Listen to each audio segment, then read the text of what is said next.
Hey guys, just a quick video on something cool I found. Usually you can't split screen with cameras, but I found that you can with our X3 Vhedia dash cam. So these are the ones that are integrated with the head unit. So you would open your app first, so you can see that's your front view. This is the rear view.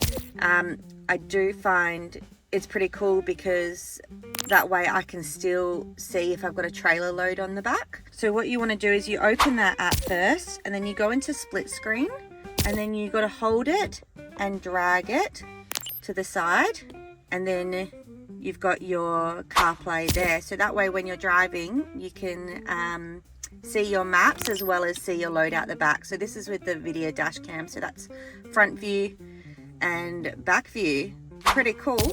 If there's anything you guys discovered that we haven't done a video on, let us know. Thanks.